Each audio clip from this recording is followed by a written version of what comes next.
Bismillahirrahmanirrahim. Intinya adalah madrasah itu harus dikonsep, dikreat dengan serius. Mulai dari gurunya, kemudian kurikulumnya yang terbaik, sehingga masjid tidak kalah dengan sekolah-sekolah yang mahal di luar sana. Kalau kita harus menghabiskan budget agak gede untuk tarbiyah, memang itu inti dari masjid selain ibadah. Ibadah, tarbiyah, dan muamalah. Muamalah di sini artinya kemanfaatan buat umat, social impact. Maka untuk itulah kenapa kaum muslimin berinfak di kancelang masjid untuk kebutuhan itu. Tetapi kalau masjid irit dalam bab ini, tapi sangat pemurah dalam urusan fasilitas, sedikit-sedikit renov nggak selesai-selesai terus sepanjang tahun renov, tetapi untuk pendidikannya malah irit banget, budget atau anggarannya cuma 10%, berarti masjid ini belum punya kesadaran tentang pentingnya menjadikan masjid sebagai madrasah kaum muslimin. Coba kita belajar mengelola lagi budgeting atau anggaran pendidikan masjid. Sehingga kalau dari masjid itu lahir banyak rijal, banyak rahilah, banyak pemuda-pemuda hebat, insya Allah masjid itu akan Allah berikan kemakmuran dengan sendirinya. Ini adalah poin pertama yang saya ingin sampaikan. Semoga anak-anak muda yang ada di Balikpapan ini menjadi pemuda yang cinta masjid. Semoga Masjid As-Salam menjadi madrasah bagi kalian anak-anak muda. Kalian duduk di sini, kalian nongkrong di sini. Jadikan Masjid As-Salam masjid yang youth friendly. Apa indikator masjid youth friendly? 1, banyak colokan listrik. Itulah yang membuat kafe ramai. Karena mereka sekalian ngecas handphone. Kedua, wifi. Kalau bisa wifi-nya dengan syarat. Karena kalau misalnya free banget ya agak repot juga. Dan diaksesnya macam-macam. Kita bisa kondisikan itu tapi ada wifi. Ketiga, ada kebutuhan-kebutuhan anak muda untuk bisa nyaman nongkrong di situ. Saya dulu pernah bikin di Masjid Tengah Kota Bandung sebelum punya pesantren di gunung. Tapi masih di Bandung juga, cuman di pinggirnya. Dulu di Masjid Al-Latif namanya. Bagaimana cara mendatangkan anak muda ke masjid? Kita kerjasama dengan beberapa kafe yang ada di dekat masjid. Kebenaran karena di tengah kota ada beberapa kafe di situ. Kita bikin kerjasama, caranya apa? Kafe setiap hari dikasih jatah untuk memberikan kopi gratis. Terserah mereka berapa. Waktu itu mereka memberikan 50 cup per hari. Kalau ada 7 kafe, maka setiap hari kita memberikan 50 cup kopi gratis kepada anak muda yang nongkrong di masjid. Jadi masjid itu jadi kayak co-working space. Tapi bukan untuk kerja, untuk belajar. Untuk dakwah, untuk proyek sosial. Anak muda yang nongkrong, belajar tahsin 1 halakoh, belajar tahfiz 1 halakoh, belajar fikih 1 halakoh, kasih kopi gratis. Kalau udah lebih dari 50, maka mereka bisa bayar sendiri, beli. Karena standnya dibuka di depan. Atau masjid bikin kafe di sebelahnya. Saya pernah dihujat tuh gara-gara bilang kafe di sebelah masjid. Saya nanya balik, boleh nggak di samping masjid ada kantin? Boleh. Bedanya kantin sama kafe apa? Kantin itu bahasa orang tua, kafe itu bahasa anak muda. Karena dakwah saya di anak muda, saya nggak pakai istilah kantin. Saya pakai istilah kafe. Saya nggak pakai istilah warung kopi. Saya pakai istilahnya kafe. Nggak harus ada live musik. Yang penting kafenya sebelah masjid. Kenapa? Itulah kafe syariah. Kafe syariah itu jangan pakai label kafe syariah. Cara mensyariahkan kafe taruh aja sebelah masjid. Insya Allah orang akan sungkan untuk pacaran di situ. Lagi enak-enak pacaran, wala taqrabuz zina dari dalam masjid. Kan nggak enak. Itu jadi otomatis kafe syariah karena kondisinya terkondisikan oleh masjid. Dengan syarat kita sesuaikan seperti di Mekah Madinah. Begitu beberapa menit sebelum azan, stop dulu. Kemudian di kafe itu nanti disediakan beberapa, sebutlah kayak quote-quote yang kalau mereka baca itu buat mereka merasa lebih ingat kepada Allah atau apa. Karena tujuan mereka nongkrong di situ tuh bukan sekedar mau nongkrong, tapi juga sekedar bisa ketemu teman, tapi janjiannya di masjid. Besok ketemuan yuk di mana? Di Masjid As-Salam. Bukan di mana, di kafe mana misalnya. Tapi masjid jadi tempat nongkrong. Akhirnya Masjid Al-Latif jadi masjid gaul di Bandung pada masanya. Sebelum pandemi. Masjid gaul. Dulu di Bandung tuh udah ada masjid gaul punya tentara. Karena anak muda suka janjian di sana. Saya lupa nama masjidnya. Tapi sejak ada Al-Latif pindah nih, Masjid Gaul adalah Masjid Al-Latif. Anak muda nongkrong di sana, lintas komunitas. Jadi semacam sebuah platform yang mengkonektingkan potensi-potensi anak muda. Dari situlah muncul ide-ide kreatif, dari itu muncul movement-movement yang luar biasa. Mereka bergulir dengan sendirinya, bahkan nggak bisa dibatasi, luar biasa.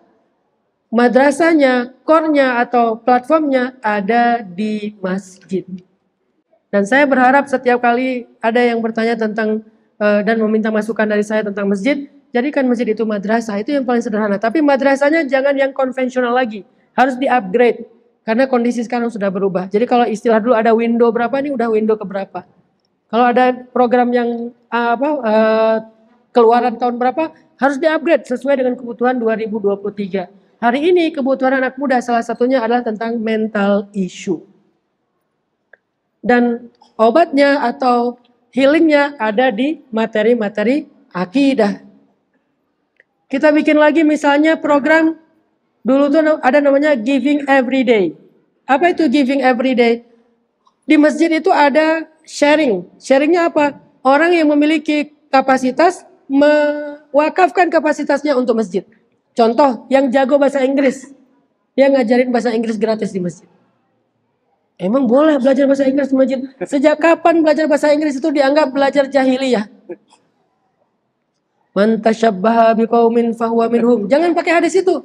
Karena belajar bahasa Inggris bukan menyerupai orang kafir, bukan. Karena itu bahasa. Yang bisa bahasa Inggris bagus, ajarkan bahasa Inggris di masjid. Karena sekarang bahasa Inggris menjadi sesuatu yang penting selain bahasa Arab pastinya. Bahasa Arab tujuannya untuk memiliki referensi Islam, bukan untuk jadi TKI. Ngapain lo belajar bahasa Arab? Pengen ke Arab jadi TKI? Enggak. Biar kita bisa mengakses ilmu Islam secara direct. Tidak perlu pakai translate. Karena beda hasilnya. Sedangkan bahasa Inggris, kebutuhan sekarang banyak sekali untuk kebutuhan dengan bahasa Inggris. Artinya siapa yang punya kemampuan bahasa Arab, ajarkan bahasa Arab di masjid. Yang punya kemampuan bahasa Inggris, ajarkan bahasa Inggris di masjid. Saya bikin resort kecil di sekeliling pesantren. Jadi 9 hektar itu 6 hektarnya adalah resort untuk mendukung kebutuhan operasional yang sekolah gratis. Benchmark saya adalah Nihiwatu Foundation. Resort bintang 5 yang harga satu malamnya 20 jutaan. Itu yang punya orang Australia. Dia udah bikin resort di beberapa negara termasuk Afrika Selatan dan seterusnya. Terakhir dia bikin di Nihiwatu di Nusa Tenggara Timur ya, apa Nusa Tenggara Barat, di Nusa Tenggara. Dia punya sebuah foundation, sebuah yayasan namanya Nihiwatu Foundation. Sebelum dia bikin resort bintang 5, dia bikin pendidikan local people. Jadi local people-nya diajarin hospitality, diajarin bahasa Inggris. Sehingga setelah 2 tahun local people-nya dididik, barulah di-hire menjadi staff di resort. Ini resort yang punya movement. Itulah yang jadi benchmark kita. Sehingga ketika saya bikin semacam kawasan wisata di sekeliling pesantren, saya tidak mau hiring expert. Tidak mau meng-hire orang yang udah jadi. Saya didik dulu anak-anak muda, belajar hospitality, belajar farming, belajar event organizer, belajar media, belajar berbagai macam kebutuhan, belajar business management, belajar organisasi, dan seterusnya. Akhirnya kemudian mereka direkrut. Termasuk yang sekarang saya bawa ada Alan di sini bersama dengan saya. Beliau adalah koordinator community development di kawasan kita. Jadi Komdevnya. Yang tadinya Alan bukan Komdev, tapi pemuda hijrah yang belajar di masjid. Tapi belajar di masjid aja nggak cukup, harus di-upgrade hard skill-nya, life skill-nya, public speaking-nya. Sehingga kemudian bisa di-hire. Masjid harus seperti itu. Sehingga local people, anak-anak muda, yuk kita berbagi. Kalau di Nihiwatu itu ada program seperti ini yang bagus. Siapa yang mau menginap di Nihiwatu gratis? Semua orang mau, karena satu malamnya 20 juta. Bintang 5, ada kuda di pantai, artis-artis rata-rata nginap di sana. Ada program nginap di Nihiwatu gratis. Caranya apa? Dia harus mau mendedikasikan ilmunya mengajar local people. Datanglah dari berbagai macam negara di seluruh dunia, bule-bule datang pengen nginap di situ untuk ngajarin local people tentang banyak hal. Mulai dari ngajar bahasa, ada yang ngajarnya hospitality, ada yang ngajarnya skill-skill yang lain, kreativitas. Sehingga kalau dia mau mengajar di situ sebulan, atau ngajar di situ seminggu, dia dikasih diskon atau bahkan boleh menginap gratis di Nihiwatu. Artinya di sini ada banyak orang-orang hebat pastinya. Siapa yang mau giving every day di masjid? Sehingga saya daftar voluntary. Sebagai apa? Sebagai pengajar bahasa Inggris. Saya kebenaran juara Olimpiade Matematika. Saya kebenaran seorang hafiz Al-Quran. Saya kebenaran seorang apa? Ajarkan di masjid. Tinggal masjid memanagenya secara baik. Hari ini ada hari apa? Misalnya hari Senin adalah hari sains misalnya. Sehingga semua materi sains ada di hari Senin. Hari Jumat materi syariah. Semua materi syariah ada di hari Jumat. Dan hari-hari lain juga demikian. Hiduplah masjid. Bahkan tidak perlu mengeluarkan budget terlalu besar ketika sudah menggunakan konsep voluntary dengan bahasa misalnya giving every day. Jadi mereka juga ingin berkontribusi. Bahkan hard skill kayak cara motong rambut untuk jadi seorang hairstyler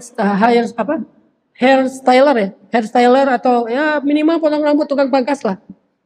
Kita pernah yang tukang pangkas ngajarin cara mangkas temannya, sehingga dia punya minimal satu skill dasar, kayak kalau nanti kepepet minimal dia buka tempat pangkas rambut, atau ngajarin skill cowok. Apa skill cowok? Minimal ganti listrik, ganti lampu kalau mati.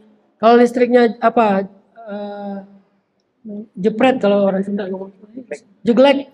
Kalau listriknya jeglek, tahu gimana ngebenerin. Kalau ada yang konslet, tahu ada yang gimana. Jangan selalu ngandalin tuh tukang.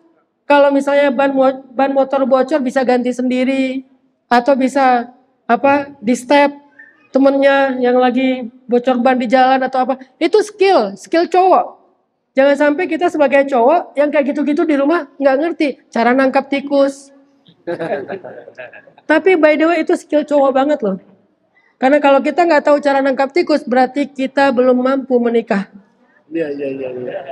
Salah satu di antara syarat bisa menikah adalah mampu menangkap tikus. Masa ada kecoa istrinya loncat, suaminya lebih tinggi lagi loh. Nah ini tidak ada skill cowoknya. Dididik di masjid. Gimana caranya Ustadz? Ya ada beberapa kayak training, ada yang modelnya short training atau short course. Sekedar hal-hal yang sifatnya, karena kita di gunung kita ada short course-nya tentang survival. Gimana kalau ketemu ular, ketemu kalajengking. Karena di tempat saya kalajengking itu segede kepiting, gede banget. Ularnya ular kobra. Gimana cara menghadapi ular, menghadapi kalajengking, gimana cara memegang ternak, mengurus ternak, semuanya dididik. Sehingga akhirnya anak-anak muda kita itu skillful. Minimal untuk life skill-nya mereka. Hal-hal yang harus kita pahami, diajarin life skill itu apa misalnya nih. Rule yang kamu harus tahu. Contoh, jangan makan makanan terakhir atau kue terakhir kalau kamu nggak bayar. Ya, suka muncul kan tuh di TikTok. Kan kita kalau lagi ditraktir teman tuh, tinggal satu, rebutan. Kita belajar manner, table manner. Salah satu di antara table manner, jangan makan kue terakhir kalau kamu nggak bayar. Table manner yang lain, kalau manggil waitersnya jangan manggil dengan suara, tapi angkat 2 jari misalnya. Table manner itu sunnah Nabi. Makan tangan kanan, ngambil yang paling dekat, jangan nyilang. Itu tidak ada table manner. Bahasanya aja yang modern, padahal itu adalah adab makan. Kenapa nggak kita ambil aja dari hadis-hadis dan sunnah Nabi menjadi kajian hari ini tentang table manner? Cuma setengah jam, tetapi berarti dikasih rule-nya, oh gini ya. Sehingga anak muda sopan santunnya mulai dididik, suluk, akhlak, banyak lagi. Mudah-mudahan Masjid As-Salam bisa menjadi salah satu inspirasi dan model masjid madrasah umat. شكرا يا ربي شكرا هديت قلبي شكرا